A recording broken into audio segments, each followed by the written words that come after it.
Welcome to the Life After a Heart Attack or Heart Surgery podcast. This show delivers actionable strategies regarding heart health wellness, helps rebuild your confidence and manage health anxiety. Sally provides practical wellness tools for life after your event or diagnosis. If you want to learn how to move past the fear of what if and manage your energy so that you can live a full, happy life again, you're in the right place. And now your host, Sally Crawley. Hello, my friend. I'm really glad to be back here talking to you today. And I just want to ask you a question. Have you ever found yourself wondering, is it normal to feel like this? Perhaps you've had a heart attack, heart surgery, a cardiac arrest, or received a cardiac diagnosis. And since then, you've been feeling anxious, frightened, overwhelmed, angry, tearful, or simply just not yourself. If so, I want you to know you're not alone. One of the things I hear most often from people in my hearty community is that nobody warned them about the emotional impact of what they're going through. They expected their body to need time to recover, yes, but they weren't prepared for the fear, the sleepless nights, the racing thoughts, the loss of confidence, or the feeling that life suddenly feels very different. In today's episode, I'm going to talk to you about why these feelings are so common after a cardiac event, when they may be a sign of trauma rather than simply the cardiac blues, and some gentle steps that you can take to support yourself through this difficult time. So wherever you are right now, take a slow breath, get comfortable, and remember this: what you're feeling may be frightening, but you're not facing it on your own. So let's begin. Suffering from anxiety, breathlessness, panic, sleeplessness, anger, loneliness, frustration, sadness, grief, and fear. All these feelings are completely normal to experience after a cardiac event. Your body has been through so much. You don't feel like the person you were before the event, so of course you're going to grieve that feeling of normality. The frustration of not being able to do normal everyday things like walk upstairs without getting breathless. Maybe not being able to play with the children or grandchildren. Sadness will kick in. The important thing to remember is even though you feel alone, you are never alone. Even if you live on your own, there is help and people to talk to all around you. Post-traumatic stress disorder, PTSD, is widely associated with events like a serious accident, violent assaults, or even coming back from war. However, it can be brought on by serious health problems, exactly like a cardiac event, heart attack, or heart surgery. Symptoms can range from severe anxiety to high increase in irritability or anger. You might get flashbacks and experience nightmares. Avoidance of hospital appointments or doctor's appointments, or even taking the prescribed medication, negative and intrusive thoughts, and sleeplessness. Each one of us is different, though, in how these symptoms manifest. Certain triggers of avoidance can be not wanting to go to your appointment at the hospital or to see your primary doctor, for the fear of what they might say on your checkup. You may even fear taking your own medication because you don't want to face what is happening to you. In the short term, you're putting off something which is needed to help your recovery. But in the long term, this could make your condition worse and for surgery, slow your recovery. Flashbacks can happen at any point of the day or night. They can strike when someone talks to you about your surgery or your condition, or if you smell the same cleaning product that they used at the hospital. Maybe even just walking out your front door into fresh air reminds you of going into the hospital. It can be something very simple and yet frightening. The nightmares that wake you up and keep you awake, scared to go back to sleep. Yes, this is also a symptom of trauma. In the short term, feeling like you have even less energy and increasing irritability and the ability to function. In the long term, not letting your body rest through sleep will make your condition worse. Increased irritability and anger are very common with people suffering from PTSD. It's not just a slight increase because of your condition. It means a very high increase. Angry that your body is not working as it used to, or angry at yourself for not being able to do anything about it, or to just avoid it in the first place. Being angry at everyone else for not understanding what you're going through. Then angry at yourself again, and feelings of guilt because you know they never could understand. It can be a very lonely time, even if you have a lot of people around you. What I'm going to say to you now, you'll find hard to believe if you're in the early stages of your diagnosis or cardiac event. And that's, these feelings of anxiety are temporary and can be relieved. Your first port of call must always be to your doctor. Trauma symptoms, as I've explained, can alter recovery time depending on how frequent these feelings are occurring.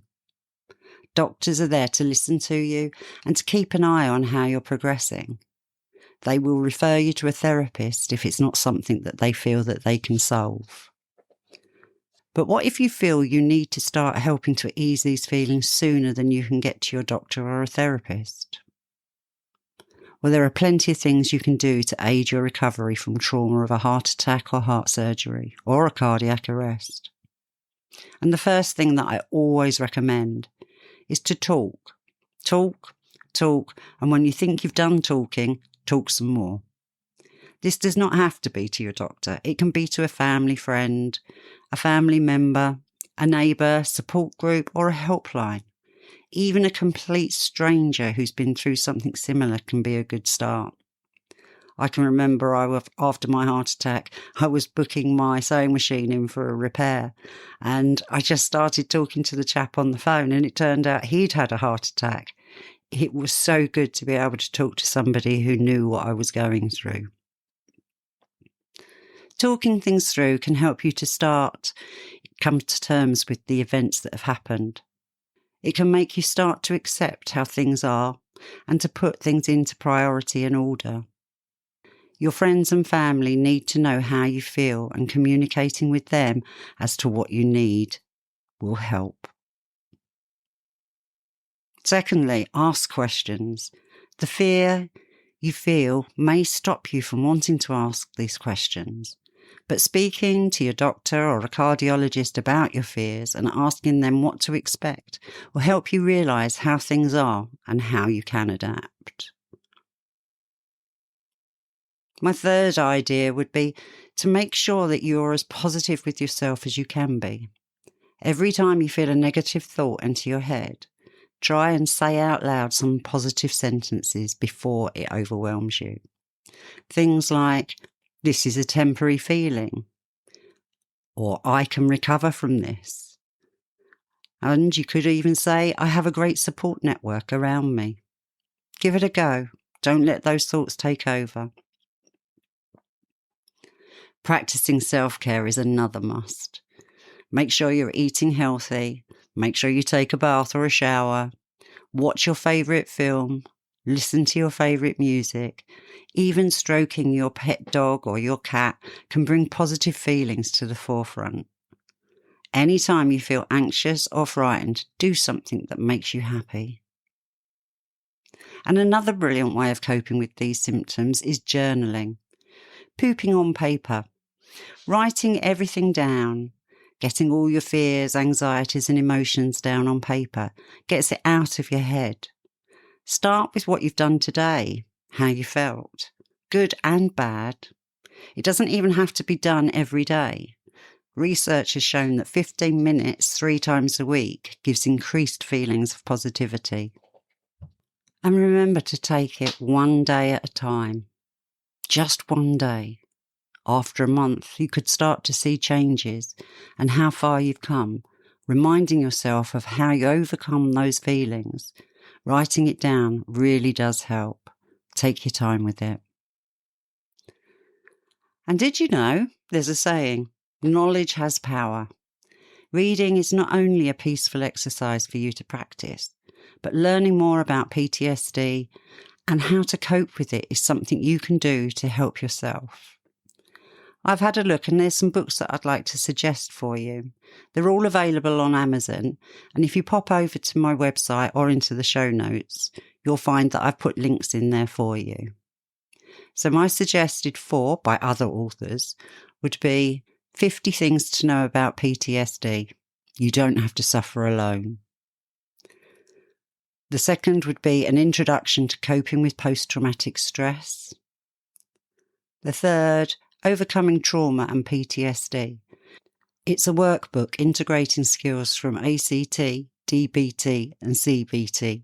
I'm not going to go into those acronyms now, but I'm sure if you have a look on Amazon following the link, you'll find out. And the fourth book is another workbook. It's just simply called the PTSD Workbook, and it includes lots of simple, effective techniques for overcoming post-traumatic stress. But finally, I must remind you about the books that I wrote myself. They don't actually focus on PTSD, but they're definitely written to help you after your cardiac diagnosis.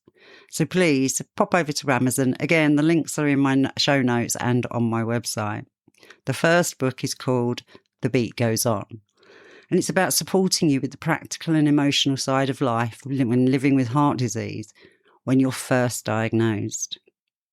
And the second book is called Beyond the Beat, and this is your guide for before, during and after heart surgery or a heart attack for emotional resilience. Every one of us that experiences a cardiac event, heart attack or heart surgery is likely to get the cardiac blues. It's totally normal and will pass. Increased feelings or prolonged feelings, as I mentioned above, is a sign of PTSD. A lot of us have experienced this. You are not alone. So thank you for listening today. Be kind to your heart and mind. And don't forget, you can contact me at any time via Sally, SALLIE, at myheartandmind.co.uk. And lastly, I need you to remember this. You are loved more than you will ever know. You are admired by more people than you'd ever expect. You're worthy of joy, happiness and adoration. You are one of a kind, unique and priceless. You are the only one that can be you. So be proud, be bold, and be you. Bye for now. As we close today's episode, a quick but important reminder. This podcast is intended to support and complement your medical care, not replace it. Sally is not providing therapy, medical advice, diagnosis, or treatment. If you have concerns about your heart, your health, or any symptoms you're experiencing, please seek advice from your GP, cardiologist, or emergency services immediately. Always listen to your body and always follow the guidance of your healthcare team. To get more from Sally, visit www.myheartandmind.co.uk.